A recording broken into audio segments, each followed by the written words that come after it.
Good evening and welcome to our Awaken India Movement's show, Kam Ki Baat. This is a special series which we have been doing on the GM crops, especially because the government of India has started to introduce the GM foods against all democratic ethics because there has been a moratorium that has been on for the last 10 to 12 years. And right now we find that the GM mustard, especially the HT mustard, is being allowed for commercial trials.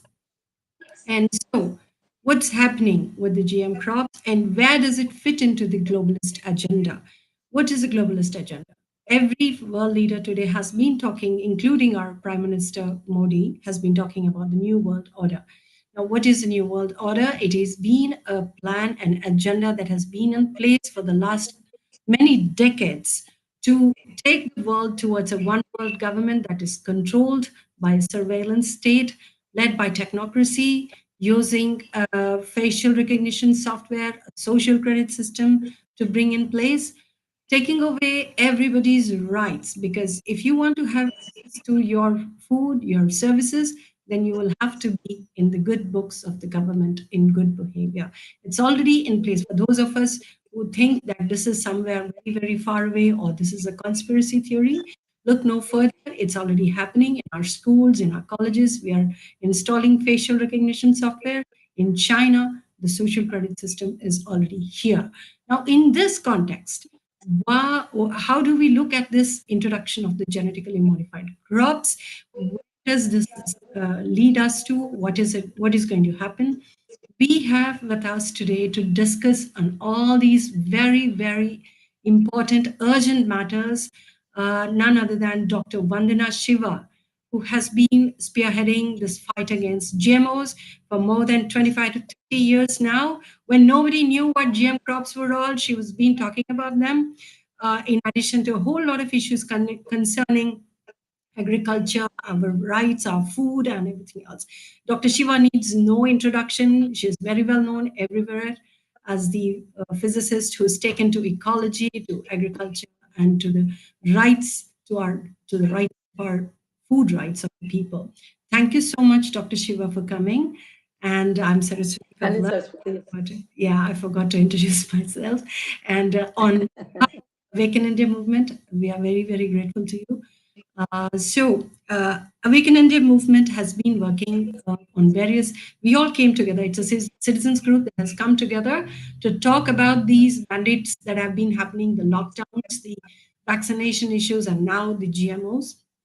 So, Dr. Shiva, before we move on to talking about the GM crops, because there is a lot of all of us while we were growing up, we were told that India could not have fed herself if it was not for the Green Revolution, and now we understand it is something else. So, can you tell our viewers, was there really a need for the Green Revolution the way it was, and what made India go for the Green Revolution? What was the real story behind that? Because you have written countless books on this. Yeah. Yeah, I was thrown into looking at the Green Revolution in 1984 because of two very, very dramatic events, not very pleasant events. One was the state of Punjab erupted in total violence. The military had to be sent through Operation Blue Star to the Golden Temple. Our prime minister of that time was assassinated because of that army order. And that same year, a few days after her assassination, in the city of Bhopal, a pesticide plant leaked and killed thousands of people. And people are still maimed, are still dying, are still sick.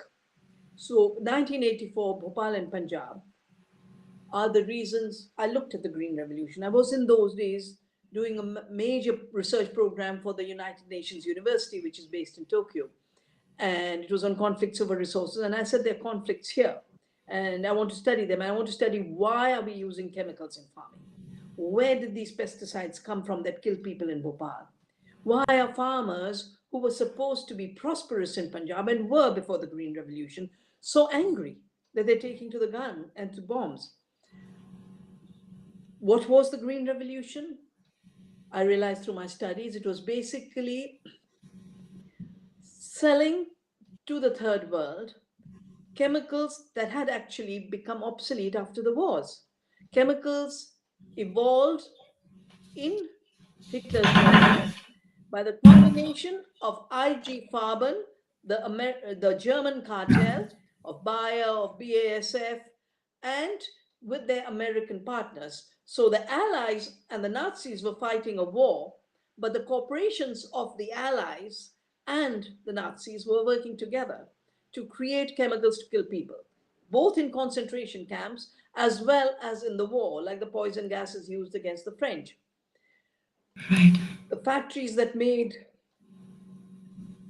ammunitions and explosives were used to make, say, synthetic fertilizers.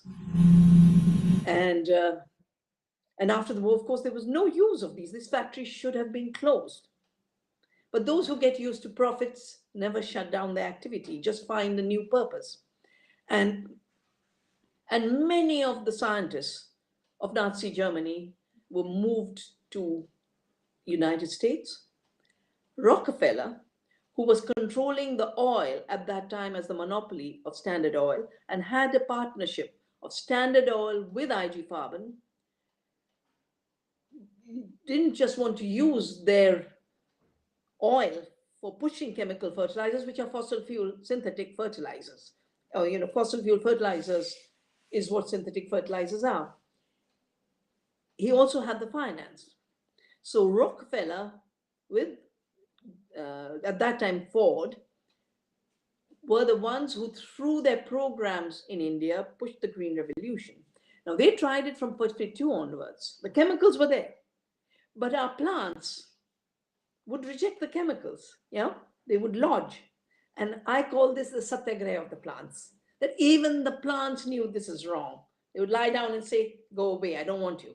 So from 52 to 65, with selling these fertilizers, Norman Borlaug was brought in. He was in the military unit of DuPont company. He was brought in to change the plant to adapt to the chemicals. And that's why Borlaug basically used stolen material, wheat from Japan, a stolen wheat from Japan called Norin, to breed with normal wheats and make them short, so that now you could pump huge amounts of fertilizers and now the plant would stand. But for those who want to know why the farmers of Punjab end up burning what used to be called straw and is now called stubble, it's because the chemical revolution, which is the Green Revolution, harvests just the grain from the top. The straw is left. In any normal farming, the straw base is cut. Animals are fed the straw, and the humans eat the grain. Yeah. But now the straw has been reduced to a waste product because the Green Revolution has reduced agriculture to production of commodities with chemical inputs. And displace the animals also. Yeah, absolutely. So the animals disappear. And Borlaug said it very clearly again and again and again. If I was a parliamentarian in India, I'd shout every minute and say, sell me fertilizers, sell me fertilizers, sell me fertilizer. So it was about fertilizers, which are war chemicals. Okay. But India was not starving at that time. 1965, we had a drought. A drought meant a slight increase in prices.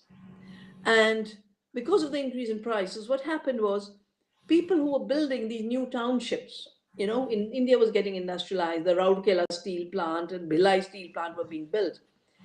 And the workers would just go back home and say, why should we spend so much money buying wheat that's costly? So they were running away and going home because wheat was there in their godowns. So Lal Bahadur Shastri, our prime minister at that time, to stabilize the wheat prices, wanted to import a little more wheat under a scheme of those times called PL 480, which allowed India to import in Indian rupees rather than dollars, just like we're importing oil from Russia right now, not in foreign exchange.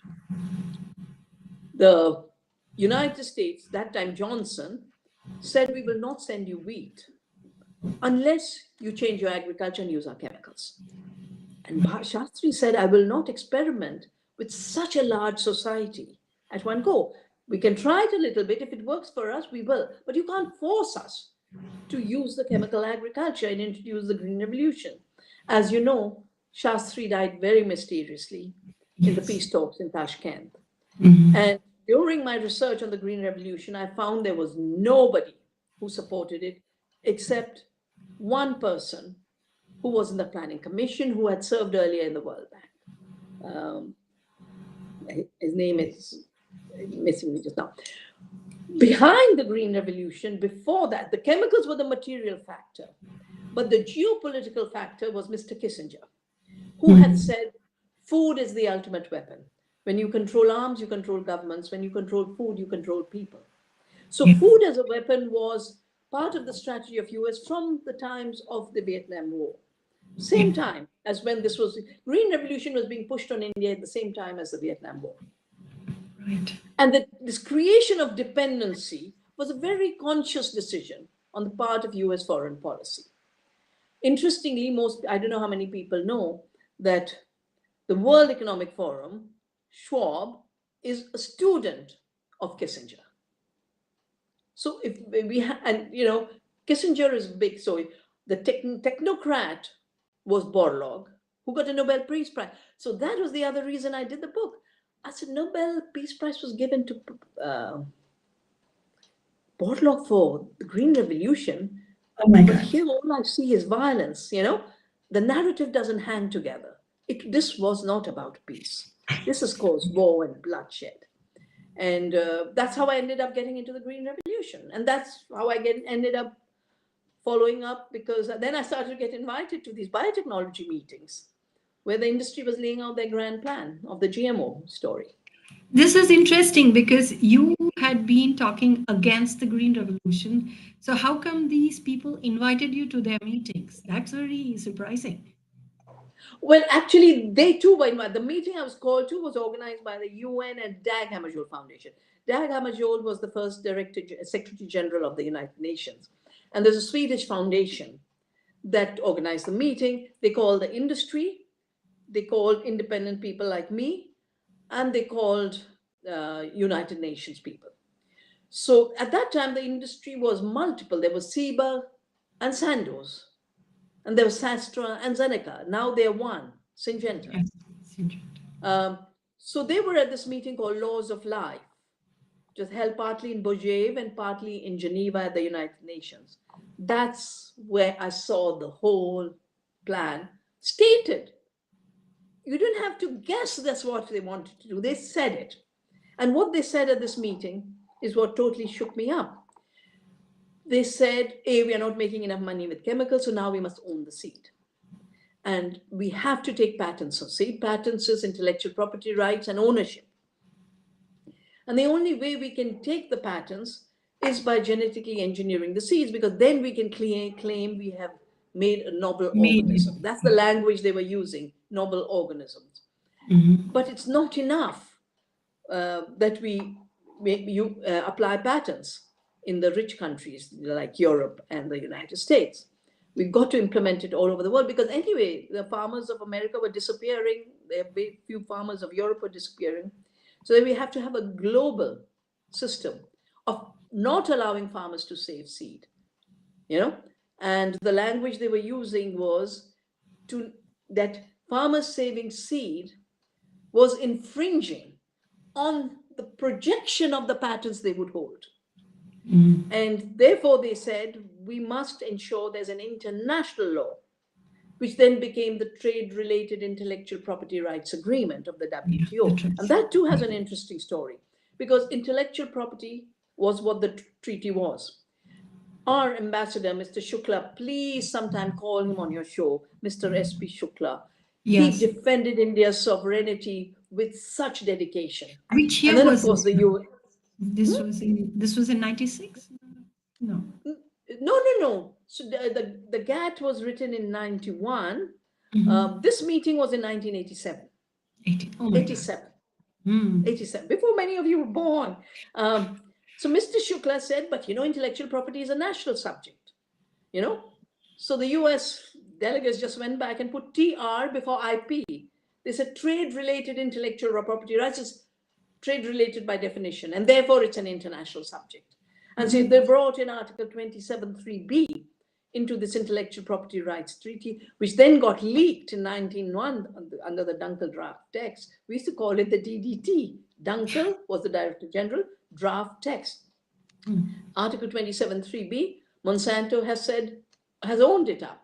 Their representative James Yanyat has said at a meeting in Washington, in writing this agreement, we were the patient, diagnostician, physician all in one.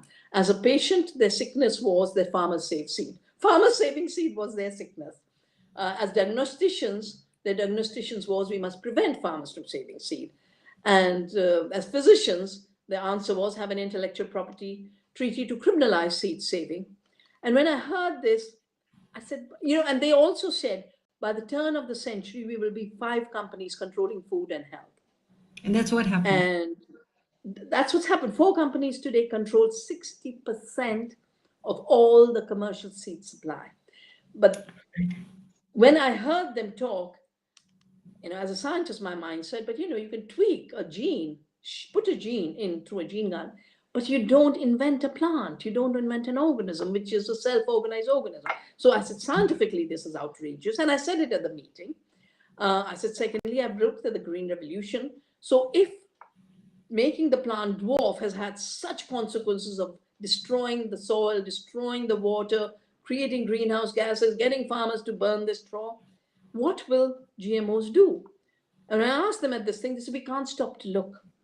Because if we stop to look, someone else will win the race and get the patent. So for them, safety was irrelevant. I said, I'm going to now onwards do 3 things. First, save seeds. That's where I got the inspiration from the charkha. Gandhi fought the empire of cotton by bringing out the charkha. I said, today's spinning wheel will be the seed. I knew nothing about seeds. Okay, ma'am, But let me just mention the 3 things. Second, I'll work with my government to ensure our laws do not reflect this perversion of the corporations as inventors of seed. As I always say, GMO for them means God move over. They are the creators. And the third is, I will ensure a science of safety is evolved. And I was appointed by the United Nations to frame the laws of biosafety called the Cartagena Protocol. Okay. Ma'am, there has been a lot of requests for asking for us to talk in Hindi. Should we talk for a while in Hindi? क्या हम हिंदी में बोल बिल्कुल खुशी से मैं जब बात कर रही हूँ ना, मैं आपको देख रही हूँ, मैं ये साइड में पढ़ नहीं पाती. नहीं चलेगा मैम. तो some request. हाँ, आप पढ़ते रहो. मेरा ये प्रश्न था कि हमारे बोलो. 2 चीज हैं. एक तो क्या ये जो केमिकल रेवोल्यूशन जो खेती है, ग्रीन रेवोल्यूशन, हरित क्रांति, क्या ये यूरोप या यूएस के किसानों को फायदा हुआ इससे कुछ? नहीं, किसानों को नहीं, उनकी कंपनियों को हुआ. नहीं, वो ठीक है, लेकिन कम से कम वहां पे बड़े बड़े किसान हैं, 100 एकड़ जमीन वाले हैं, 700 एकड़ जमीन वाले हैं, उनको तो फायदा हुआ होगा. हाँ, तो जब मैं अपनी किताब लिख रही थी ना, तो मेरा दिमाग चल रहा था कि वहां तो अमीर हो गए लोग, तो हमारे किसान क्यों डूबे. और मैंने खूब एक्सक्यूज बनाया, हम ट्रॉपिकल कंट्री हैं, वो टेम्परेट है, इतने कीड़े नहीं होते होंगे, इतना ये नहीं होता होगा, तो वो नहीं होता होगा.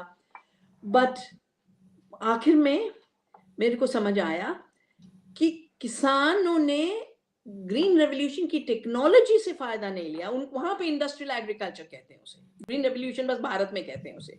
भारत में और अफ्रीका में अब मिस्टर गेट्स और रॉकफेलर ज्वाइन करते हैं, वही चीज वहां करें. वहां के किसान अमीर हुए हैं सब्सिडी से, टेक्नोलॉजी से नहीं. हर साल दुनिया में पर्टिकुलर रिच कंट्रीज में $400 बिलियन सब्सिडी दी जाती है, और वो एकरेज के मुताबिक है. तो अगर 1 लाख एकड़ है तो $1 लाख आपके पैसे ही घर में पहुंच जाता है जी. तो टेक्नोलॉजी इज वायलेंस. ये वाली जो टेक्नोलॉजी है ना, chemical warfare against the earth, इससे वहां की जमीन भी खराब हो रही है, वहां की भी जैव विविधता खत्म हो गई है. अमेरिका में बस जीएमओ सोया, जीएमओ कॉर्न उग रहा है, और वहां के किसान भी कर्ज में डूबे हैं, क्योंकि जब खर्चा ज्यादा होगा और जो उगा रहे हो वो कम में बिकेगा, तो ये तो नेगेटिव इकोनॉमी है ही है. आपका कॉर्पोरेशन ज्यादा पैसे में चीज बेच रहे हैं, जब आपकी खेती जीरो कॉस्ट इनपुट की हो सकती है, अगर वही आपका composting, cow dung, vermi compost इस्तेमाल करो। पर जब आप केमिकल्स इस्तेमाल कर रहे हो, उसके ऊपर जीएमओ सीड इस्तेमाल कर रहे हो, तो वो जो महंगाई आती है, किसान डूबे ना, अमेरिका में सब्सिडी बहुत जबरदस्त दी जाती है। तो ये खेल है सब्सिडी का। लेकिन यहाँ वहां अमेरिका में भी छोटे किसान खत्म हो गए ना, ये सबसे इनके जो सिस्टम से। बिल्कुल खत्म हो गए हैं। अमेरिका में किसान कम है और लोग जेलों में ज्यादा है। ये टेक्नोलॉजी, जो मैं कहती हूँ, it's chemical warfare now spread into agriculture, और ये किसानों के खिलाफ ये लड़ाई है। ये छोटे किसान को खत्म करने की लड़ाई है। किसिंजर ने तो कहा था कि हम खाने को एक वेपन बनाएंगे, दे वेपनाइज फूड। पर वहां के एग्रीकल्चर सेक्रेटरी ने कहा था 60s में, मेरे ख्याल से, जब किसान थे, कि जैसे टूथपेस्ट से निकालते हैं ना ट्यूब, जब टूथपेस्ट में खत्म होने लगता है, ऐसे स्क्वीज कर करके टूथपेस्ट निकलता है। वहां के एग्रीकल्चर सेक्रेटरी बोले थे कि जैसे हम टूथपेस्ट से आखिरी निकालते हैं टूथपेस्ट ट्यूब से, इस तरह हमें एक एक किसान को जमीन से निकालना पड़ेगा, ऐसे ऐसे करके। उनकी पॉलिसी है खेती खत्म करना। ये इसलिए आज गेट्स की पॉलिसी और उनके जो चमचे जिनको पैसा दिया जाता है, वो जर्नलिस्ट हो या कुछ भी हो, वो आजकल इनका स्लोगन है farming without farmers, food without farms. इसलिए फेक फूड के पीछे पड़े हुए हैं। और जो इकोलॉजिस्ट कहते हैं अपने को, वो सेलिब्रेट कर रहे हैं फेक फूड। जब हमारे सिविलाइजेशन में है कि सब कुछ तो अन्न है, सब कुछ किसी और चीज का अन्न है, और आखिर में हम ही और जीवों का अन्न बनेंगे। हम अन्न की साइकिल में हैं, उससे भाग नहीं सकते। नहीं, ये एक बात है कि जो फेक फूड आपने बात किया, will come back to that, हम उसके बाद उसके लिए बाद में बात करेंगे। एक बार ये हुआ था कि डिप्यूटी डायरेक्टर जनरल ऑफ आइकर एक मीटिंग 10 साल पहले मैं एक मीटिंग में गई थी, उसमें वो मॉन्सेंटो के वाइस प्रेसिडेंट के साथ बैठा था और उधर कह रहा था कि हमारे पास 4 लाख वैरायटी जर्मप्लाज्म, मतलब बीज हैं, अलग अलग देशों के हैं, आप इनको ले लो, है आप इनको ले लीजिए और इसमें से आप जन what you call this GMC बनाओ और लोगों को दो। अच्छा, जब ये पता चला कि जो हमारे national bureau of plant genetic material, इनके पास जो सीड बैंक में 4 लाख, मैंने खुद आरटीए लिखी थी, उसमें से ये पता चला कि 4 लाख के ऊपर वेराइटीज है उनके पास, जो हाँ जैसे आप जैसे लोग हमें बताते हैं और बहुत मतलब गांव के लोग भी बताते हैं, which are much more higher in nutrition, मतलब इनका न्यूट्रिशन वैल्यू ज्यादा है, ये क्लाइमेट रेसिस्टेंट भी है, मतलब ड्रॉट को भी रेसिस्ट कर सकते हैं, और कोई कोई ऐसे हैं जो मेडिसिनल फूड है, ये सब चीज है।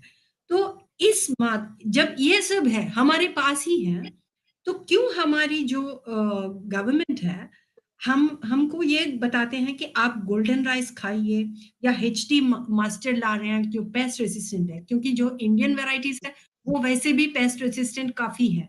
तो why is government asking, forcing us literally, or trying to bring this HT mustard, BT brinjal, golden rice, और बोलते हैं कि बायो फोर्टिफाइड फूड, आजकल तो बायो फोर्टिफाइड फूड खाओ, ये सब बता रहे हैं। ये मतलब मामला क्या है?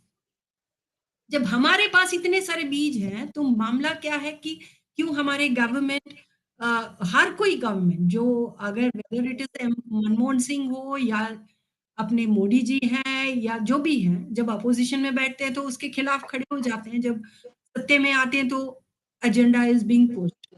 मतलब इसका मतलब क्या है, ये मामला क्या है इसका?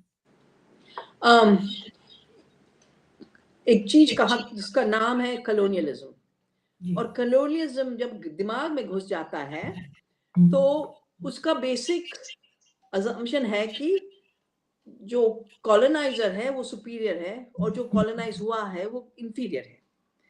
तो अंग्रेजों ने भी वही चाल खेली थी। आजकल the empire is an American empire. तो मनमोहन सिंह जी के टाइम एक नॉलेज इनिशिएटिव ऑफ एग्रीकल्चर उन्होंने साइन किया था। उसी के तहत ये जीएमओ बैंगन आया था। उस बैंगन की चोरी भी हुई थी, बायोपायरेसी भी हुई थी। लकीली वो केस फिर एक्टिवेट हो गया और उस टाइम जयराम रमेश ने पब्लिक हियरिंग्स करके उसको मॉरिटोरियम करवा दिया था। ये अभी जो जीएम मस्टर्ड है, ये बायर का मस्टर्ड है। एग्रोसीडस करके कंपनी, प्रो एग्रो करके कंपनी ने पहले अप्लाई किया था, उस कंपनी का वो रिजेक्ट हो गया था और सरकार ने कहा, जीएसी ने कहा था, 2002 की बात है, 2002 में बीटी कपास का परमिशन मिला था। 1998 में मोन्सेंटो इलीगली भारत में घुसा था माहिको के थ्रू। तब मैंने केस फाइल किया था सुप्रीम कोर्ट में और सुप्रीम कोर्ट के केस की वजह से ये इनने तो अखबारों में लिख दिया था अगले साल हम बेचेंगे बोलगाट को, तो ये बेच नहीं पाए थे। 2002 में वो ही जीएसी ने मार्च में कहा था कि ये बीटी मिला है वहां पे गुजरात में, इसके उखाड़ो, इसको जलाओ, क्योंकि बहुत ही डेंजरस, सॉइल को खत्म कर देगा, इसको खत्म कर देगा। और 4 दिन बाद मोन्सेंटो को परमिशन दे दी। वही चीज जो अनसेफ थी एकदम सेफ हो गई। तो अमेरिका का प्रेशर उस है समय तो वाजपेयी जी के गवर्नमेंट थी ना। हाँ, तो मतलब यू राइट, क्योंकि यूएस एम्पायर का जो प्रेशर है, जो ट्रिप्स अग्रीमेंट है, मोन्सेंटो वगैरह का फायदा हुआ, पर मोन्सेंटो के प्रेशर से अमेरिकन सरकार लिखती है, एक बहुत बढ़िया फोर्ब्स मैगजीन में एक आया था कि why does uncle Sam love फ्रैंकन foods. फ्रैंकन foods GMO का नाम है। तो एक ग्राफ है कि हर चीज में तो अमेरिका का नेगेटिव ट्रेड है, ट्रेड डेफिसिट उनका बहुत जबरदस्त है, बस एक ही चीज में वो पैसा बना रहे हैं, exports of agriculture and exports and rental connection from intellectual property।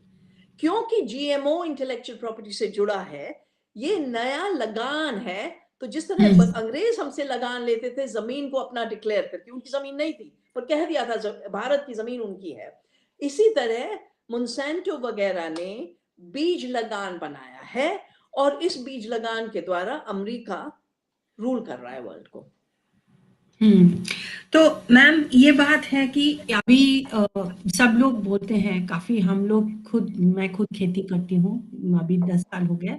हम देखते हैं कि जो नेचुरल फार्मिंग करते हैं, जैविक खेती करते हैं, बहुत सारे लोगों ने दिखाया कि जैविक खेती से ही हमारा लाभ है। लेकिन हमारे गवर्नमेंट क्यों इसको पॉलिसी नहीं बोलती है? Why is it? क्योंकि किसानों को एक सहारे की जरूरत है। केमिकल से ऑर्गेनिक में शिफ्ट होने के लिए उनको कुछ साल लगते हैं, उसमें सहारे की जरूरत है। तो हम क्या दिक्कत हो रही है हमारे गवर्नमेंट को कि इसको एक पॉलिसी क्यों नहीं बना देती है नेशनल लेवल पे? क्यों लगातार अभी भी कहते हैं कि सब्सिडी दो फर्टिलाइजर के लिए, chemical which incidentally goes to the companies and not to the farmers. तो व्हाट 3 चीजें वर्क्स द हैं। गवर्नमेंट? हम पूरी तरह, we are the leading civilisation on agriculture. Organic farming के एल्बर्ट हावर्ड ने भारत आके सीखा, स्टाइवनर ने भारत आके सीखा। तो हमारा एग्रीकल्चर 10,000 साल जो टिका के रखा है, उसमें कुछ तो ज्ञान होगा। तो पहले ब्रिटिश इंपीरियलिस्ट ने हमारी खेती खत्म करी, लगान खींच खींच के हमारे किसानों को भूख की तरफ फेंका। हम, it's not that we want producing enough food. Great Bengal famine के टाइम भी खूब चावल उगा था, पर आधा तो सीधे वो कैश के रेंट्स के थ्रू, रेवेन्यूज के थ्रू ब्रिटिश ले लेते, इसलिए हमारे किसान भूखे मर रहे थे। Famine was the result of that extraction. फिर ग्रीन रेवोल्यूशन के बाद क्या हुआ? क्या सारा का सारा जो धान उग रहा है पंजाब में वो खा रहे हैं? नहीं, पंजाबी तो खाते भी नहीं धान। वर्ल्ड बैंक ने रिस्ट्रक्चर किया पूरा सिस्टम। और क्योंकि आप वर्ल्ड ऑर्डर की बात कर रही हैं, हम जब आजाद हुए 45 में लड़ाई खत्म हुई, हमारी आजादी के आंदोलन हर जगह चल रहे थे। तब कॉलोनाइजर्स ने मिलके एक ब्रेटन वुड्स में मीटिंग करी, यूनाइटेड स्टेट्स न्यू हैम्पशायर में, ब्रेटन वुड्स जगह पे है, और वहां पे एक होटल में उन्हें मीटिंग की। और उस मीटिंग में बने वर्ल्ड बैंक, आईएमएफ और गैट से बना WTO। तो वर्ल्ड बैंक, आईएमएफ क्या है? आपको कहते हैं आपकी खेती घटिया, लो हरित क्रांति के लिए पैसा, आपके पुराने इरिगेशन सिस्टम घटेगा, लो बड़े डैम्स के लिए पैसा, लो पेस्टिसाइड्स के लिए सब्सिडी। तो विश्व बैंक के लोन से ये सब्सिडी का चक्कर शुरू होता है, और उन्हीं ने डिजाइन किया कि किसान उगाएगा बस मोनोकल्चर, और अकेला पंजाब उगाएगा, और जगह की खेती खत्म होने दो, और उतना सारा राइस और वीट जो होगा उससे सरकार प्रोक्योर करेगी और फिर वो डिस्ट्रीब्यूट करेगी, हर लेवल पे सब्सिडी होगा, किसान से खरीदने में सब्सिडी, प्रोक्योरमेंट में सब्सिडी, डिस्ट्रीब्यूशन में सब्सिडी। और ये जो ढांचा है ना, इसने इंडिया की फूड सॉवरेनिटी तोड़ी है। उसके पहले हर इलाके में अपनी खेती होती थी जी। कर्नाटका में रागी स्टेपल था, जहां चावल था वहां चावल था, जहां मैम और ma'am most I of want to India. Ask a question here. जैसे हाँ बोलो। यूएस में सब्सिडी देके वो लोगों ने ज्यादा मतलब यील्डिंग करके बाकी के देशों में डंपिंग किया था।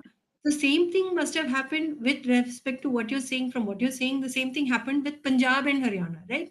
तो वहां पे ज्यादा यील्डिंग करके वो अभी हमारे पीडीएस में जैसे सस्ता चावल सस्ता गेहूं दे रहे थे, और बाकी हमारे लोग जैसे तेलंगाना में वेर आई एम फ्रॉम, लोगों ने रागी और जवार और बाजरा सब खत्म हो गया। लोग बोलते हैं कि पीडीएस के दो रुपए के चावल खाओ, क्यों हम जवारी उगाएं। So do you think the same thing has happened here also? Well अगर आप एक ही फसल उगाओगे तो उसका प्रोडक्शन तो ज्यादा होगा ही, ये यील्ड का इशू नहीं है, ये मोनोकल्चर का इशू है। और मैंने नॉर्मन बॉलोक के साथ इसके ऊपर डिबेट करा है कि आप कहते हैं आपके हाई यील्डिंग वैरायटी है, पर आपका वो घटिया वैरायटी ही अकेली होगी तो ज्यादा गेहूं तो होगा ही, ज्यादा चावल तो होगा ही। तो हमने असेस किया है कि ज्यादा जमीन और ज्यादा पानी से आप कुछ भी फसल उगाओ आपका सरप्लस तो होगा ही। हाँ, और ये जो ढांचा बना कि और जगह का एग्रीकल्चर खत्म किया जाए, it was part of destroying agricultural food sovereignty, क्योंकि अंतरराष्ट्रीय पावर्स के लिए food independence is a weakness उनके लिए, क्योंकि वो दबाव नहीं डाल सकते। पर सरकारों के लिए भी एक सेंट्रलाइज ताकत आ जाती है ना इस सिस्टम के थ्रू, और इससे फिर इकोनॉमी टूटी है किसानों की। कितनी जगह जैसे आपने कहा, लोग कहते हैं कि हम क्यों उगाएं, 2 रुपए का राशन खरीदेंगे। और इसलिए हमने बार बार बार बार कहा है, आप गरीबों को सपोर्ट करो, don't call it a subsidy, because the poor have also right to eat. और इतने हमारे कल्चर हैं कि खूब उगाओ और खूब बांटो, खूब उगाओ और खूब बांटो। और जरूरी है कि प्रोक्योरमेंट लोकलाइज हो। जब इनने ये जो पीडीएस सिस्टम है आज का, ये 3 बार बदला गया है, और ये वर्ल्ड बैंक ने बदला है। पहले उन्हीं ने बनाया था, पर उनने फिर बदलते रहे बदलते रहे बदलते रहे, और उनने अब इसको ऐसा बना दिया है कि सरकार का खर्चा बढ़े जा रहा है, बट लोगों पे अनाज कम कम कम, the people who are getting it. बीच बीच में इलेक्शन में हो जाता है distribute, but in the system. But of course हमारा फूड सिक्योरिटी एक्ट है, उसकी वजह से थोड़ा कुछ कंपल्शन है। उसमें भी मैं हमेशा कहती हूँ, localise your procurement system and distribution system. अगर हर गांव में वहां का सरप्लस बांटे, फिर हर डिस्ट्रिक्ट में वो हो, फिर हर स्टेट में हो। जब पीडीएस बदला गया, हर चीफ मिनिस्टर ने कहा था हमारे स्टेट्स को ये पावर दो, हमको डिपेंडेंट नहीं बनाओ, बिकॉज वर्ल्ड बैंक ने ऑफटेक का पैसा कम कर दिया था, तो जो डिपेंडेंट स्टेट्स थी वो खरीद भी नहीं पा रही थी, इसलिए एफसीआई में बिल्डअप हो गया बेस पे, और आज उसको बेचा जा रहा है। वो एफसीआई से ही बिक रहा है सीधे। और आजकल जो पूरा एक मोनोपोली बन गया है ग्रेन में, वो सेंट्रलाइज सिस्टम है। तीन तीन चीजें हैं जो खाने की व्यवस्था तोड़ती हैं। एक है आप विविधता से जाओगे मोनोकल्चर की तरफ, दूसरा आप इंटरनल इनपुट्स, इकोलॉजिकल इनपुट्स से जाओगे एक्सटर्नल इनपुट्स की तरफ, और तीसरा आप डिसेंट्रलाइजेशन से जाओगे सेंट्रलाइजेशन की तरफ। वो हमेशा एक सिस्टम है जो किसानों को भी पीटता है, गरीबों को भी खाना नहीं पहुंचने देता है, और जो खा रहे हैं कोई भी बेनिफिट नहीं करता इसमें। जी। तो एक बात है कि खेती को खत्म करने की तो साजिश लगती है, क्योंकि जब मनमोहन सिंह था, अच्छा इससे पहले एक क्वेश्चन है, one of them have commented regarding, क्योंकि मैंने कहा था कि ये जो जैविक खेती के तरफ किसानों को एक पॉलिसी बनाकर क्यों नहीं करते हमारे, this was the question I was asking, why is that our governments don't invest that same money in trying to support the farmers to go towards organic or natural farming. तो एक हमारे जो दर्शक है, he is saying that US dollar 5 billion US dollars funding is mobilized by our leaders towards sustainable agriculture. इसमें मतलब how true is this? I don't know about the figure, but natural farming पे speech तो हर साल red fort से हो ही जाती है थोड़ी, पर उसको सेंट्रलाइज नीति अगर बजट देखिए वो इनसिग्निफिकेंट बजट है compare to the budget for the chemical subsidies. और हमने दो किताबें बनाई हैं जो आप जरूर पढ़िए।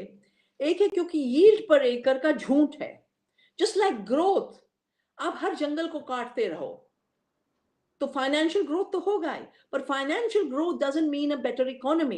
बेटर इकोनॉमी आपको प्रकृति चाहिए, आपको लोगों के लिए रोजगार चाहिए, आपको लोगों के लिए परचेसिंग पावर चाहिए, तब बनती है इकोनॉमी। तो हमने कहा कि यील्ड पर एकड़ तो कमोडिटी मेजर करती है, हम हेल्थ पर एकड़ और न्यूट्रिशन पर एकड़ मेजर करेंगे। तो तीन चीजों से हमने न्यूट्रिशन पर एकड़ बढ़ाया है। पहला, विविधता को हमने और बढ़ाया है, केमिकल इंटेंसिफिकेशन की जगह हमने बायोडाइवर्सिटी इंटेंसिफिकेशन किया। दूसरा, देसी बीज साइज में थोड़े छोटे होंगे, वेट में थोड़े से कम होंगे, पर न्यूट्रिशन में बहुत ज्यादा है। वो न्यूट्रिशन के लिए पैदा करवाए गए हैं, ये तो ट्रेडिंग के लिए कहता है करवाए हुए। और हमने तीसरा, फार्मर की इकोनॉमी इस तरह इंप्रूव की है कि एक्सटर्नल इनपुट पे जीरो खर्च है उनका। जो कुछ वो उगाते हैं वो आधा खाते हैं या बेचते हैं, और आसपास बेचते हैं, जो हर एक को पता है इसमें कितना पोषण है। और हमारे किसान मेंबर्स जो नवदान्या, हमने 1 मिलियन लोगों को ट्रेन किया हुआ है जैव विविध जैविक खेती। तो ये गवर्नमेंट क्यों नहीं कर सकती है, क्यों नहीं कर रहे हैं? That is a crucial question. जब आप कर सकती हैं इतने सारे किसानों के साथ, एक इंडिविजुअल होके, एक एनजीओ होके, एक गवर्नमेंट जिसके पास इतना ताकत है, वो क्यों जैविक खेती नहीं कर रही है? वो क्यों हमारे देश के बीजों को बचाने के बगैर वो बोलती है कि आप जीएम बीज लो? ये तो नहीं है कि सरकार पूरी तरह, मतलब एक तरह होती है। आज भी जीएम मस्टर्ड के खिलाफ टॉप साइंटिस्ट क्वेश्चन कर रहे हैं, क्योंकि पूरी तरह एक बायर का खेल है। ये मिस्टर पेंटल जो हैं, ये जेल गए हुए हैं, अपने कुलीस का चोरी कर करके, प्लेजरिज्म है, छापते थे पे। He has spent time in Tihar jail. तो चोर को उठा के हीरो बना रहे हैं। ऊपर से क्योंकि मैंने बायोसेफ्टी लॉज का फ्रेमवर्क बनाया था, इंटरनेशनल सिस्टम में तभी जाता है जब नेशनल अप्रूवल और कमर्शलाइजेशन हो जाता है। ये जीएम मस्टर्ड इंटरनेशनल सिस्टम में पहले ही अनाउंस हो गया है, यहां सुप्रीम कोर्ट ने स्टे ऑर्डर दे रखा है। तो ये इंटरनेशनल जो प्रेशर है, जैसे मैंने कहा, अगर अंग्रेजों के टाइम एम्पायर कॉटन का था, अमेरिकन एम्पायर खाने के काबू पे है, खाने और बीज के काबू पे है। और उनका जो दबाव सरकारों पे आता है, उस वजह से सरकार एक तरफ तो या तो चुप रहती है या उनकी तरफ बहती रहती है। और मैंने देखा है कितने मिनिस्टर, कितने दुनिया के लीडर्स को खत्म करा गया है। हॉन्डुरस में जीएमओ बैन करवा दिया, प्रेसिडेंट को डिसलॉज कर दिया, कू कर दिया। बोलिविया में नेशनलाइज कर दिया लिथियम, कू हो गया। तो ये जो when you think of हमारे the one world order, you have to think of the fact that it's basically not just a one world government, it's या a one world mafia. जब तक आप राइट माफिया को नहीं देखेंगे, आप समझेंगे नहीं ताकत कहां से आ रही है। जी।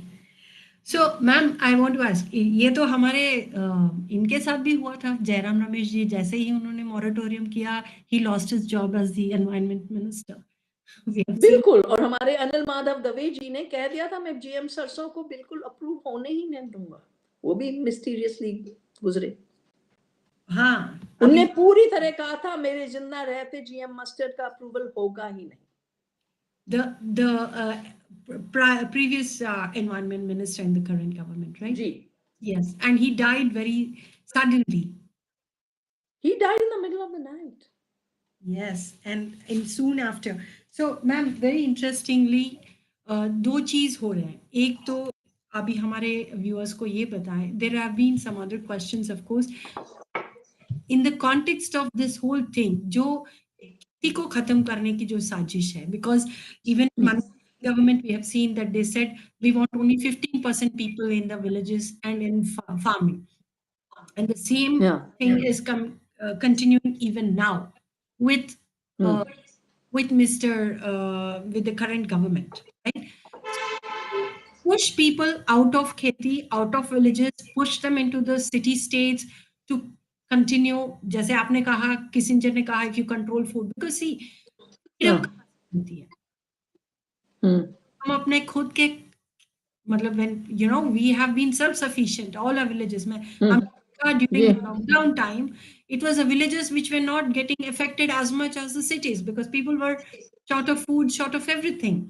तो क्या हो रहा है ये? क्यों खेती को ऐसे खत्म करके आगे ये क्या करना चाहेंगे? जब मैंने बीज patent, GMO, international so called free trade means corporate trade in agriculture, क्योंकि WTO में 3 अग्रीमेंट्स हैं जो खेती पे सीधे अटैक करती हैं. एक है ट्रिप्स अग्रीमेंट इंटेलेक्चुअल प्रॉपर्टी की, एक है एग्रीकल्चर अग्रीमेंट ऑन एग्रीकल्चर जो कारगिल ने लिखी, जो दुनिया के सबसे बड़े ट्रेडर हैं, और तीसरा है सैनिटरी एंड फाइटोसैनिटरी मेजर जो पेप्सी और कोक ने लिखी, जो हमको बीमार करते हैं जंक फूड के साथ.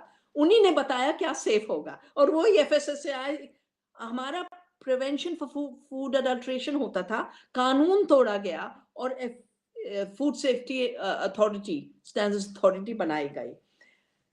उन जमाने में मैंने जब बीज स्वराज अन्न स्वराज करके शुरू किया था, तो मैं किसानों को इकट्ठा किया था. तब तक किसान स्टेट लेवल ऑर्गेनाइज थे. हमने सबको इकट्ठा किया, तिकेत, महेंद्र सिंह तिकेत से लेके सबको इकट्ठा किया, और इतनी रैलीज की. यहाँ हमारे रेड फोर्ट पे 2 लाख की रैली, 5 लाख की रैली कबन पार्क में हमने की थी 93 में. और हम कहते थे खाना इतना जरूरी है, खेती इतनी जरूरी है, ये इंटरनेशनल फ्री ट्रेड का सिस्टम होना ही नहीं चाहिए, साइन मत करो. प्रणब मुखर्जी के साथ मैं ट्रैवल कर रही हूँ, कॉमर्स मिनिस्टर थे. तो मैंने कहा आपने क्यों साइन किया? उनने कहा ये IT वालों ने बताया बहुत नौकरियां बनाएंगे IT में, खेती पे क्यों फोकस दे रहे हो? IT के मोगल हैं जिनके साथ मैं लेक्चर दे रही थी गोवा में, वो कहते मैंने इतना पैसा बनाया है, पर India's growth is coming down because of agriculture. Denominator को कम करो. डिनोमिनेटर मतलब किसानों को खत्म कर दो. तो इंटरनेशनल सोच तो है ही किसानों को खत्म कर दो, पर हमारे समाज में भी एक जो अलगाववाद आ गया है कि किसान बेकार है. तो 3 चीजें हैं कि किसान को खत्म करने का इतना अर्ज क्यों है. पहला, वो जानते हैं कि जब तक किसान है उसमें उसके हाथ में स्वतंत्रता है. एक ही प्रोडक्शन है जहां धरती माँ और हमारी मेहनत से हम कुछ उगा सकते हैं. हर और चीज में गाड़ी बनानी है, मेटल लाओ, ये लाओ, वो लाओ, और बाजार में बेचो. कुछ भी बनाओ. ये जिस चीज से हम आप बात कर रहे हैं, कहीं से चिप्स के लिए कुछ मटेरियल आया है, कहीं से कुछ हो रहा है, कहीं से कुछ हो रहा है. खेती में धरती माँ के साथ को प्रोड्यूस करके दुनिया को खिला सकते हैं. उससे जो काबू करना चाहते हैं बहुत डरते हैं इस स्वतंत्रता से. ये एक स्वतंत्र इकोनॉमी है. इस स्वतंत्रता को खत्म करने के लिए यूरोप में, हॉलैंड में 1/3 किसानों को ऐसे खत्म किया जा रहा है, ऐसे. और जानवरों के पीछे क्यों पड़े हैं ये, जो ये फेक मीट और फेक ये और फेक ये रोज ड्रामा होता है आजकल. प्लांट बेस्ड, भाई प्लांट ग्रीन लीफ के बिना कुछ नहीं होगा, पर प्लांट बेस्ड है कि हम इसको मीट बनाएंगे. नहीं, उसको फिर कहो ना फर्जी खाना, उसको प्लांट बेस्ड मत कहो. तो क्यों कर रहे हैं ये? क्योंकि जब तक फूड सॉवरेनिटी है, अन्न स्वराज है, इंसान और स्वतंत्र है. और जब हमने इसको काबू कर लिया, किसिंजर की पूरी सीख हो जाएगी, हम खेती को तो काबू करेंगे ही, पर खाने को भी काबू करेंगे। तो अगले 10 साल में अगर हरित क्रांति के टाइम किसान ने सैक्रिफाइस किया है, अगले 10 साल में कंज्यूमर्स को भी बहुत सैक्रिफाइस, अभी मतलब अभी भी जंक फूड में केमिकल्स के साथ क्या क्या नहीं दिक्कत हो रही है। इसलिए आपने जब कहा कि सरकार क्यों नहीं कर रही, गुलामी के टाइम सरकारें गुलामी करवाती हैं, हमेशा आजादी के लिए जनता खड़ी होती है। आज तक आजादी की लड़ाई सरकारों ने नहीं लड़ी है कभी भी, कहीं भी। इसलिए आपको खाना खाना है, जब आपको खाना खाना है, आप जुड़ो किसी किसान के साथ, अकेले नहीं जुड़ सकते, एक समूह बनाओ, कंज्यूमर का समूह, किसानों का समूह, डायरेक्ट लिंक बनाओ। यही हम नवदान्य में करते हैं, किसानों को सीधे जोड़ते हैं कंज्यूमर के साथ, और उससे इकोनॉमी बिल्कुल बदल जाती है, क्योंकि किसान उगा रहा है। सेंट्रलाइजेशन के वजह से, और इंटरनेशनल ट्रेड ने तो और सेंट्रलाइज कर दिया है जी। तो जब हमें बीटी कपास की वजह से जो सुसाइड शुरू हुए, हमने विदर्भ में काम शुरू किया। हमने कभी कपास अकेला नहीं उगाया था, ज्वार के साथ, अरहर के साथ उगाते थे, तो हम वापस ले आए हैं वो सब। तो किसान उगा भी रहे हैं कॉटन, पर उगा भी रहे हैं अपना खाना। और फिर महिलाओं ने कहा अगर आप एक घानी लगा दो तो हम अपना अलसी फिर से उगाने लगेंगे, वहां का मेन तेल अलसी है। और लगाने लगे, खेतों में वापस आ गया। प्रोसेसिंग टूटी गई है, ट्रेडिंग टूटी गई है।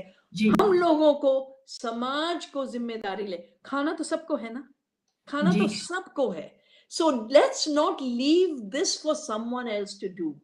Reclaim your food sovereignty through creating food communities. हम उनको अन्न स्वराज कहते हैं, क्योंकि इसी से हम आजादी रहेंगे जी। जो जैसे गांधी जी ने कहा कि to have a localized economy, we have absolutely. In food there's no other way. In food there's no other. And I would suggest some of you, why don't you form a group and come as a group to the Navdanya training center, हम जिसको बीज विद्यापीठ कहते हैं। मैं आई थी एक बार, मैं खुद आई थी आपके, पर आप एक ग्रुप की तरह आओ और मैं आप लोगों के साथ 4-5 दिन करूंगी। आप लोग खुद आके सीखो, खाना उगा कैसे सकते हो, ऑर्गेनाइज कैसे कर सकते हो, अपने आसपास अन्न स्वराज के सर्कल्स बनाने शुरू कर दो जी। बहुत बहुत बढ़िया। तो अभी हमको ये बात पूछनी है, now we come to this whole new world order, जो ये वन वर्ल्ड गवर्नमेंट जो करना चाहते हैं। अभी हमें पता चल गया कि हमारे जो पॉलिटिशियंस हैं उनके पीछे कोई और काम करवा रहे हैं इनसे, जो मोदी जी भी हो या जो भी है। This is what the point I am trying to get out. तो इस मामले में जो आपने जैसे कहा कि Kissinger had said you control food, you control the people. So how is this GM crops going to be playing out to bring in the new world order? ये जो विश्व गवर्नमेंट जो लाना चाहते हैं ये लोग, जो पूरे को कंट्रोल करना चाहते हैं, इस मुद्दे पे what is the role of GMOs? What is the role of GMOs? तो GMOs का रोल है कि जो उत्पादन की शुरुआत होती है बीज से, उस पे कंट्रोल कर लो और उसको कंट्रोल करके एक रेंटल इनकम ले लो। बीज अमेरिका से नहीं आया, कपास का बीज वहां से नहीं आया, बैंगन हमारे 4000 किस्में, सरसों हमारी 5000 किस्में, तो बीज तो यही का है। उसको थोड़ा सा मॉडिफाई करके एक खेल हो जाता है कि मैंने बनाया। और तो मेरा कैलकुलेशन है कि करीब 10 बिलियन रुपीस बीटी कपास में चले गए हैं। किसान यहाँ के आत्महत्या क्यों कर रहे हैं? क्यों? जिस तरह बंगाल फैमिन के टाइम चावल उगाने वाले भूखे मर रहे थे लगान देके, आज कपास उगाने वाले कर्ज में डूब के जिंदा नहीं रह पा रहे, सुसाइड कर रहे हैं। उस टाइम भूखे मर रहे थे, आज सुसाइड कर रहे हैं। तो ये जो खेल है, ये बीज को कंट्रोल करके फिर खेती को कंट्रोल करो, उसको एक रेंटल इनकम तो बना ही लो, पर क्योंकि खाना जरूरी है, इसके थ्रू तुम पूरी तरह लीवरेज कर सकते हो सोसाइटी पे। और जैसे मैंने बताया था, उस टाइम लीवरेज हो गया था। आईटी के जायंट्स ने मिलके कह दिया छोड़ो, because our government was not signing the agriculture agreement. International IT industry and our domestic IT industry joined hands and said, sign करो हमारी नौकरी आएंगी, और किसानों को सैक्रिफाइस किया गया। और आज भी, क्योंकि किसानों से डरते भी हैं, आफ्टर ऑल 3 कानून आए थे, 14 महीने बैठे हमारे किसान क्या कह रहे थे कि हम किसानी करना चाहते हैं। We don't want to be slaves for corporations. We want to be independent, sovereign producers. तो इतना जबरदस्त कमिटमेंट है हमारे किसानों के साथ। अब कंज्यूमर्स को उस कमिटमेंट के साथ जोड़ना पड़ेगा। देन हम एक फूड सॉवरेन इंडिया को टूटने नहीं देंगे। इस फूड सॉवरेनिटी मेरा घर में, फॉर द सिंपल रीजन, अगर मैं फर्जी खाना, जहरीला खाना, केमिकल खाना, जीएमओ खाना, बीमार तो होना ही है। आप देख लीजिए लिटरेचर को, ग्लाइफोसेट ने कितनी बीमारियां फैलाई हैं, कितनी बीमारियां फैलाई हैं, कैंसर फैलाया है, क्या क्या नहीं फैलाया, इनफर्टिलिटी फैलाई है। तो ये केमिकल्स जो है, इसका वन वर्ल्ड ऑर्डर बेसिकली क्या है कि आप पूरी तरह जनता को सब्जुगेट कर दो, सरकारों को उनकी सॉवरेनिटी खत्म कर दो, और 4-5 लोग मिलकर डिजाइन करोगे कि खाएंगे क्या लोग, सोचेंगे क्या, और फ्रीडम्स को खत्म करो। समाज का फाउंडेशन है फ्रीडम। जी, जब फ्रीडम चला जाता है तो समाज नहीं है। So it is at the end of it then the few people who will be kept alive to just perform a few duties. और मिस्टर ज़करबर्ग ने कहा है, मैंने किताब लिखी है, oneness versus 1%. मिस्टर ज़करबर्ग ने कहा है हार्वर्ड के कॉन्वोकेशन एड्रेस में कि हमारी टेक्नोलॉजीज के द्वारा 99% ह्यूमैनिटी फालतू हो जाएगी. It will be disposable, they will be useless people. And there are enough people who advise the World Economic Forum who say 99% 99% useless eaters. Yes. और जो बाकी हैं वो कंट्रोल होंगे, you know, disposability and control.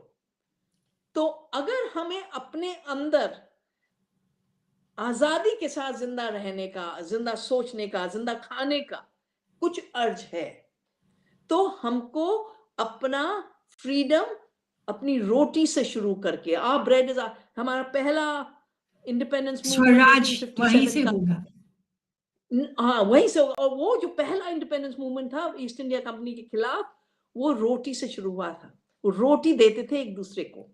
अब हमें भी ये रोटी के द्वारा, अपने अन्न के द्वारा अपनी इंडिविजुअल आजादी, अपनी कम्युनिटी की आजादी, अपने देश और सिविलाइजेशन की आजादी होगी। यही ये पिछले 50 साल से यही लड़ाई है, पर क्योंकि अभी तक हमें छुआ नहीं था, किसानों को छुआ था, अब हमको छुएगा। और एक और चीज है वन वर्ल्ड ऑर्डर की इशू, वो ही कंपनियां जो जहर बेच के, जीएमओ बेच के हमको बीमारी की तरफ धकेलती हैं। अब मैं आप लोगों के साथ ज्वाइन नहीं कर पाई थी कुछ हफ्ते, because I had a fall and I've totally torn my ligaments and muscle, but because I've had to go for so many tests, unbelievable street diagnostic center है, 100 लोग खड़े हुए। मैंने कहा तो बीमार की इकोनॉमी हो गई है, this is not a health economy, GDP ज्यादा हो जाएगी मैम। हाँ बिल्कुल। Now the point is, the more sick you get because the poison sold in agriculture, the same companies as big pharma make more money. It's the same companies. मैं इनको poison cartel देखते, मैं आपको 2 poster दिखाती हूँ। ये जो मैंने oneness versus 1% लिखी थी, इनको मैं पॉइजन कार्टेल कहती हूँ। ये आईजी फार्मन, ये जो कंपनियां थी हिटलर के टाइम, वही कंपनी रूल कर रही हैं, फार्मेसी में भी, एग्रीकल्चर में भी। और ये हमारा पोस्टर है जीएम मस्टर्ड का। इसमें एक पहला जीन है इनफर्टिलिटी का, दूसरा जीन उसे रिस्टोर करने का, तीसरा जीन है हर्बिसाइड टॉलरेंस का। तो एक एक चीज इसमें गलत है, एक एक चीज गलत है। और झूठ है कि ये ज्यादा यील्ड करता है, क्योंकि भरतपुर के रिसर्च इंस्टीट्यूट ने दिखाया है कि हमारे देसी बीज भी और हाइब्रिड्स भी इससे ज्यादा है। यही तो दुख है ना कि हिटलर के टाइम गोबल्स ने कहा था। Quickly, I have to ask very important 3 important questions. Sure.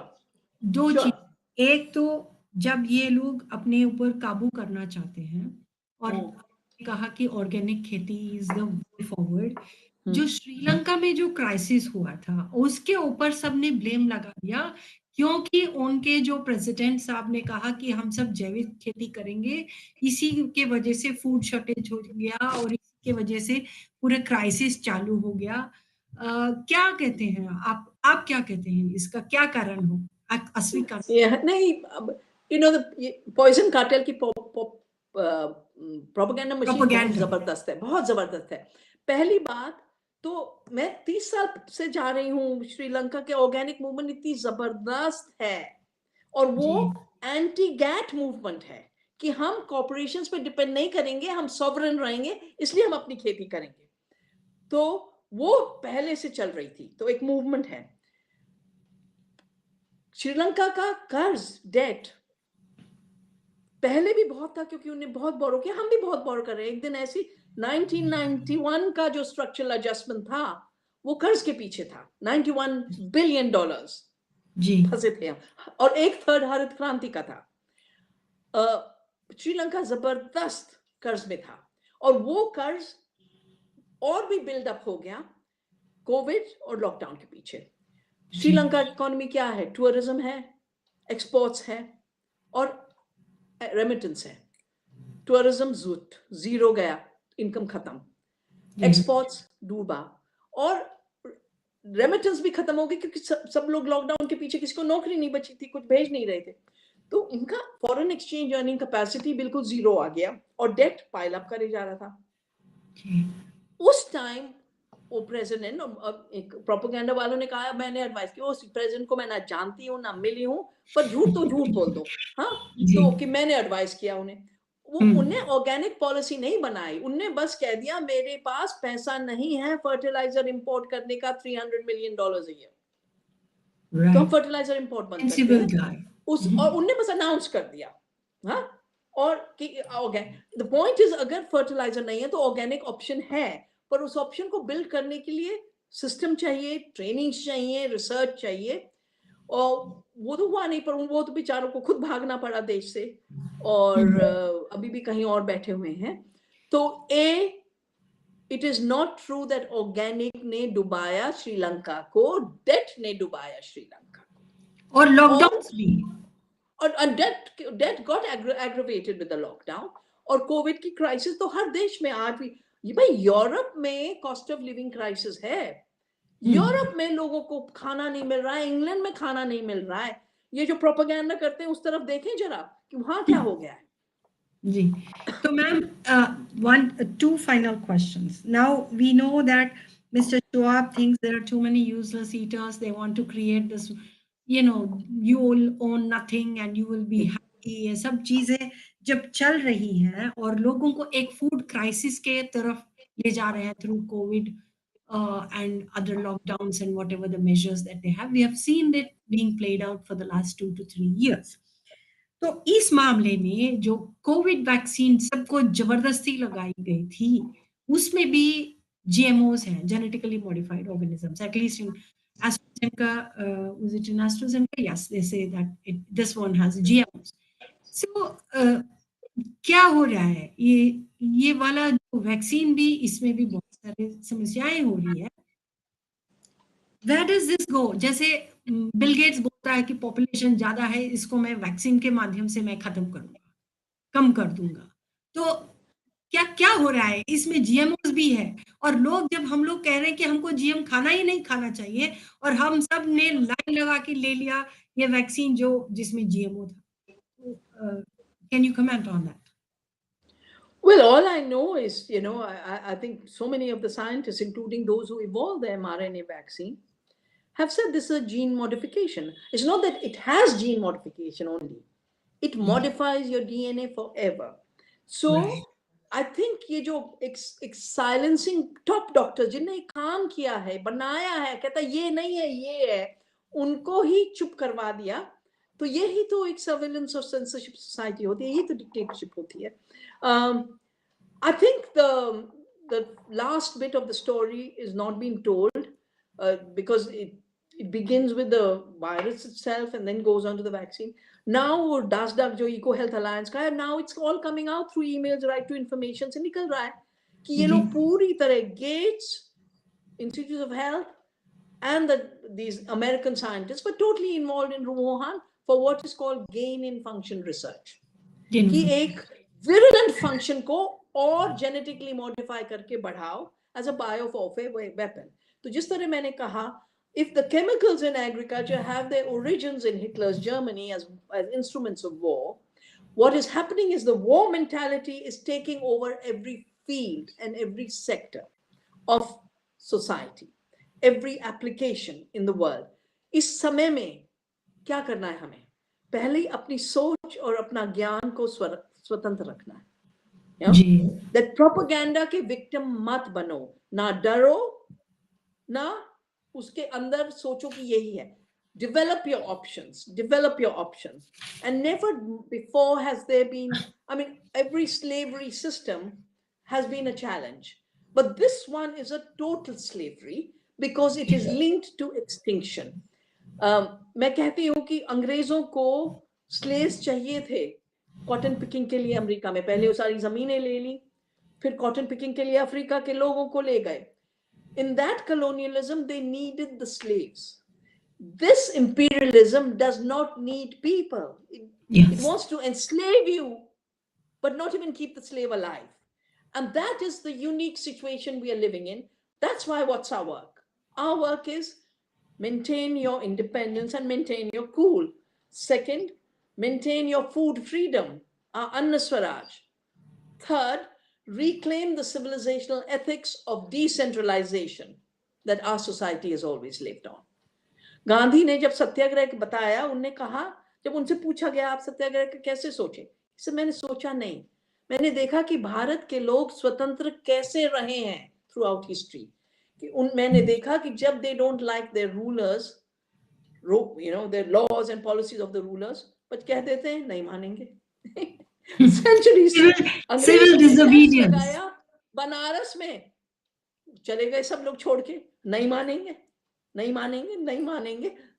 तो civil disobedience and non-violent non-cooperation हमारा सोल है, इंडिया का सोल है. उस सोल को हमें खोना नहीं चाहिए. और ये मिस्टर श्वाब के एडवाइजर लोग हैं जो कहते हैं it's the end of soul. हम, you know, and these people sitting in Silicon Valley actually think कि we are inferior. पहले कहते थे जानवर inferior हैं, दलित inferior हैं, ये inferior. अब कहते हैं human is inferior, machine is superior. हमें machine, we must dissolve into the machine through algorithm. They want to create this transhumans and exactly. So, but it's such stupid thinking now. And it's a gang of 10 people who made a lot of money. All of Silicon Valley is investing in food. Your fake food and lab food. The investments are all from Silicon Valley. So we should say a few billionaires who became rich over 10 years of globalization, you know, how can we hand over our future to them? We should shape our own future. We should think about what it is. We should prepare it. And from the questions, I find there's still a lot of dependence on the thinking सरकार ठीक करेगी. भाई सरकार कभी ठीक नहीं करती है, हमें ठीक करना पड़ेगा. यहाँ एक कमेंट आया है, बहुत ही इंटरेस्टिंग है कि why are we so dependent on government? Why can't we help farmers to process their crops and sell? Governments and exactly, but we must vested interests, both the governments and corporate. If we really want revolution, then that is what we should be doing. Wonderful. मैं एक चीज आपको बताऊं कि मेरी movement biography अभी निकली है, टेरा वीवा करके उसका नाम है, उसमें मैंने लिखा है क्या क्या किया. मेन थिंग इज जब गलत देखते हैं ना, उसको बस गलत है कहेंगे, खुद ही थक जाएंगे. गलत देख के ठीक रास्ता ढूंढना ही जिंदगी जीना का रास्ता है. Wonderful. Ma'am, one last point, 2 questions. I mean, it's not a question, it is like a point I wanted to ask you. ये IT वालों ने हमसे knowledge initiative agreement sign करवाया अपने लिए with all the, you know, because they wanted to have jobs, the IT people, right? The information technology guys, way back, 20 साल पहले, जैसे आपने कहा था. और अब ये नौबत आ रही है कि वही IT इंडस्ट्री जो लोग अपने नौकरियों के लिए खेती को खत्म करने पे मजबूर कर रहे थे, आज उनकी नौकरियां जा रही हैं आर्टिफिशियल इंटेलिजेंस की वजह से. This is one. And the second and the most important last point I wanted to ask you is, आपने एक इंटरव्यू में कहा था गेट्स तो सिर्फ सामने वाला शक्ल है जो दिखता है सबको, इसके पीछे कोई और है। तो ये दोनों के बारे में आपके कमेंट्स सुनना चाहती हूँ। One is sector, हाँ, what they did ये to the agriculture, and now today their own jobs are all in the line, right? We are seeing that. Yeah, but I don't think one should be looking at the employees. Yeah. Employees की नौकरियां जा रही हैं, हाँ जी, staff आधा आधा हर जगह cut रहा है, अमेजोन से सबसे कट रहा है। पर जी, जो जो ओनर्स हैं, और ओनर्स कौन है, जो 1% में, I was puzzled to see Gates running the show in Paris. तब we did the book, my son and I did the book. Then we realized there's a whole new entity that's been created called the asset management funds. ये जो अमीर लोगों का पैसा है वो decide करते हैं कहाँ इन्वेस्ट होगा, और जी, क्योंकि 1% का इतना वेल्थ है कि 50% से ज्यादा, तो सारा वेल्थ वहां है। वो asset management funds, black rock, Vanguard वगैरह, फिर सारी कंपनियों को इन्वेस्ट करते हैं और वो कंट्रोल करते हैं। वही डिसाइड करते हैं जीएमओ मस्टर्ड होगा, वही डिसाइड करते हैं वैक्सीन होगा, वही डिसाइड करते हैं लड़ाई होगी। तो गेट्स के पीछे ये जो पावरफुल स्ट्रक्चर है, जिस स्ट्रक्चर ने डिजाइन किया है, वही स्ट्रक्चर ने World Bank, IMF, Bretton Woods institute बनाया, वर्ल्ड ट्रेड ऑर्गेनाइजेशन, वही स्ट्रक्चर ने वर्ल्ड इकोनॉमिक फोरम बनाया, जो ना कोई कानून के नीचे है पर कानून बनाता है। तो it's a small gang, like I said, we must understand the mafia. the mafia. और Yes. माफिया तो छुपा रहता है, माफिया के काम सामने आते हैं, पर माफिया तो छुपा रहता है। माफिया बिल्कुल। इसलिए होता है, उसको वो छुपा रहता है। So we must understand the structures they work with, we must understand the propaganda and narratives they work with, but more Yes. importantly, please never get obsessed with that. What I have learned in my 70 years of life is समझो, देखो, पर जियो अपनी terms पे। बिल्कुल। So this is a wonderful message for all of us. मैं इसलिए वो प्रश्न पूछ रही थी आईटी के बारे में, क्योंकि specially I come from the city of Hyderabad, जहाँ पे बहुत सारे आईटी सेक्टर वाले होते हैं, और ये सब मतलब लास्ट 20 years यही सोचते रहे कि वी आर ऑल सिक्योर, हम ही सबसे क्या कहते हैं, वी आर द तुरुम, तुरुम बोलते हैं हम हमारे हिंदी में, यहाँ पे उर्दू में, no, Khan. We are the best, and we own the world, kind of a thing is going on. So the reason why I was asking you is, what is your message for all these people who are living in a shell, in a kind of a bubble, who are thinking that everything is hunky dory, and there are a lot of people who think that AI is wonderful, and we are going to continue to live life like this forever. Well, all I would say to them is, A, remember gratitude. Because मैं एक बार 20 साल पहले जब शुरू हुआ था ये सब, देहरादून ट्रेन में जा रही थी, और ये बच्चे आईटी वाले बैंगलोर के थे कि हैदराबाद के थे, बात कर रहे कि मैं एक दिन में इतना कमा लेता हूँ जो मेरे बाप ने पूरे जिंदगी में नहीं कमाया, और बात करे जा रहे, करे जा रहे, करे जा रहे. So at some point I got up, I said, we need to sleep. It was already 11 o'clock. I said, and frankly, your parents, whatever they earned, have brought you to where you are. Learn gratitude, gratitude to the earth, gratitude to your parents, gratitude to your society. This arrogance, just because the tech industry makes so much money by extracting, बस फालतू से extract करते हैं, patent करते हैं, extract करते हैं, patent करते हैं. Because they can earn so much profits, they can pay you a lot. Your incomes are a reflection of a theft industry. They are not a reflection of your creating better than other fellow beings. Look at the farmer. Be grateful to the farmer who feeds you. So this separation and superiority complex that comes with being part of this pyramid of power is something that people really need to not adopt, just to stay human, just to stay decent human beings. Wonderful ma'am, thank you so much. यहाँ के काफी मतलब लोग तो बिल्कुल spell bound है। कुछ कुछ क्वेश्चंस थे, ये अच्छे थे। The elites Indian government are simultaneously promoting organic farming transition because immediately stopping GMO cultivation to organic. नहीं, ये कुछ कुछ somebody नहीं नहीं, had but a, you know there is no GMO cultivation in this country outside cotton. And उसमें I भी know, हम लोगों ने देसी बीज निकाल के हमारे किसान ऑर्गेनिक, ये जो सडनली की बीमारी, कभी आप बीमार होके कहते हो मैं सडनली ठीक नहीं होऊंगा? कभी कहते हो कि मेरा फीवर है, मैं नहीं, सडनली फीवर को कम नहीं करूंगा? उसमें तो अपनी बीमारी में तो सडन का चिंता नहीं होती है। पर जी, समाज की बीमारी और धरती की बीमारी के हो नहीं सकता, हो नहीं सकता। Just think of every living system as having the possibility in every moment to shift from a degrading system to a regenerating system. That is the possibility of living systems. that's wonderful because that's a great note of positive thoughts. दोस्तों, हमने आपके बात मानी है कि हम हिंदी में बात करें। वैसे the reason why we were trying to talk in English, क्योंकि बहुत सारे साउथ इंडिया के लोग होते हैं और बहुत सारे नॉर्थ ईस्ट के लोग होते हैं जो हिंदी नहीं समझते। इसके वजह से हमने शुरुआत तो मतलब अंग्रेजी में की है, but lot of positive thoughts from you. Ma'am ने बहुत ही सही समझाया कि डरो मत कि न्यू वर्ल्ड ऑर्डर आ रहा है या वन वर्ल्ड गवर्नमेंट आ रहा है। डरो बिल्कुल नहीं, डरो नहीं। Civil disobedience is the way forward. हम लोगों को गांधी जी ने कहा, when the law, I mean, you know, when the laws are against the people, Yeah, it is our yeah, duty to break that law or to say no to these laws। जैसे हमारे किसानों ने किया कि लगातार एक साल के जैसे हम जीतेंगे जरूर इस yeah, जंग की।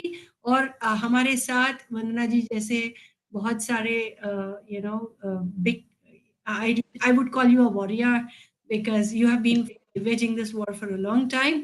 So thank you so much for those wonderful words and for educating us and also giving, you know, एक क्या हो रहा है कि सब लोग बहुत सोच रहे हैं कि अब सब कुछ खत्म हो गया, हम क्या करें, हम क्या नहीं नहीं नहीं, एक नई शुरुआत हो रही है, ऐसे सोचो, एक नई शुरुआत हो रही है। बहुत बहुत धन्यवाद मैम जी, आप आए हैं। थैंक यू, थैंक और we will definitely visit once again and thank you very much।